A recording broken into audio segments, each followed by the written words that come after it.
Hi guys, welcome back to Farmer Mary's Field Notes. So this week, fire trucks and figs.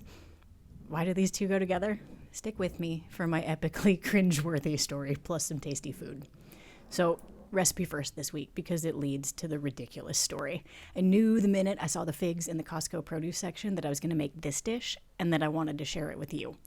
I've probably been making this recipe for almost 20 years, but I make it so rarely because fresh figs are hard to come by.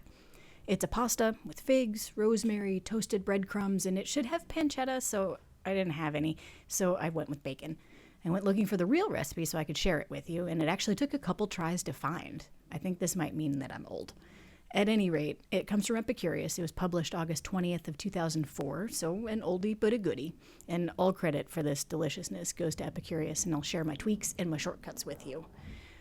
Everything goes in the video description so you have it. But basically you make your pasta, you toast your breadcrumbs from scratch, add olive oil and salt and pepper, let those sit aside. Olive oil, bacon, garlic, pancetta, rosemary, and then you add the figs and they get all nice and soft and lovely, and then you add lemon zest and lemon juice and everything goes together and it's beautiful. So I do swap a lot of things. I completely forgot there was lemon zest in there at all. And I used my bacon, and then I swapped the pasta water at the end to loosen it up, but I used our chicken broth or our bone broth. And I also found a lovely basil-infused olive oil. Just fun. This is one of those, it has a bunch of steps, but it really comes together, and it's nice and light, but it still feels fallish. You'll like it, I promise. It's been really fun for me to think about which recipes I want to include for the blog, and I often end up drafting the actual content while I'm standing at the stove. So for this one, I was thinking about figs, and I'm like, maybe I could tell you about how they grow, different varieties, and the role of wasps, and then I realized, no. What I actually need to tell you is the bacon story, and how I can't make bacon without thinking about it. So maybe 2 years ago, I was standing at the stove making another pasta dish with bacon. It's also lovely, creamy and garlicky. I'll share that one eventually.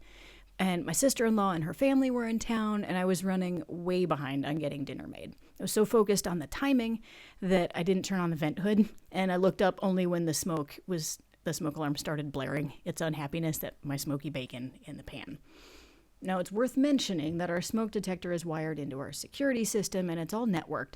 So not only is every alarm in the house going off, now the security system app on my phone is alerting me too. So I fumble the phone at the stove and I punch the buttons to stop the alarm and open some windows.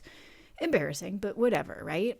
I continue rushing around the kitchen. I'm prepping the rest of dinner, and as I'm throwing dishes in the sink, I happen to look out the window. This window faces out across a valley to one of the main roads. And thanks to the open window, I can hear sirens. Oh, look, 2 fire trucks. Oh, no. And then the sirens come closer. And then I can hear trucks on the road below the house. And then I start running for the door. That lovely integrated security system, apparently I only silenced the alarm. I didn't actually stop it, and those 2 fire trucks were headed for my driveway. So I booked it down the driveway as fast as my Converse would carry me, and yes, I turned off the stove. And I waved down the trucks at my in-laws' house so they wouldn't come all the way up to my house. To my complete embarrassment, they hop out completely turned out in their gear, and they're ready for the fire. So I fell on my sword and told them I'd burned the bacon. And about the security system, the whole thing. And then John's family starts spilling out of my in-laws' house, and there's chatter and laughing and storytelling, and I wanted to crawl under the shiny red fire truck and hide. We live in the middle of nowhere, so this is a volunteer fire department, and they had to drive to the station from wherever they were, and then drive to my house, also in the middle of nowhere, all for some smoky bacon. It's been at least 2 years, and I still get overheated and panicky just thinking about it. Now, fast forward to a couple weeks ago. John bursts in the door, stories to tell. He'd been chatting with a neighbor, and it was decided that he and Ez should join the local volunteer fire department. It'd be a great experience for Ez, and John had always wanted to get involved. Can you see where this is going yet? So they start going to weekly meetings and helping out, and then there's going to be the first of a series of spaghetti dinners, so of course we're going to go. And the dinner was great. The local FFA kids were doing the serving and the cleanup. Ez ate his weight in spaghetti, Fiona in cookies, and we got to see a bunch of neighbors and folks we knew from church. The fire chief casually introduces me to one of the firefighters, and as he shakes my hand, he reminds me, we've met, with a huge grin. Oh yeah. He was one of the guys that responded to the bacon incident, and I am never, ever going to live this down. I'm the bacon lady. Here's the thing, though. I can't decide if it's worse to be the bacon lady in the first place or that they think I actually burned the bacon when all I really did was let it get too smoky in the kitchen.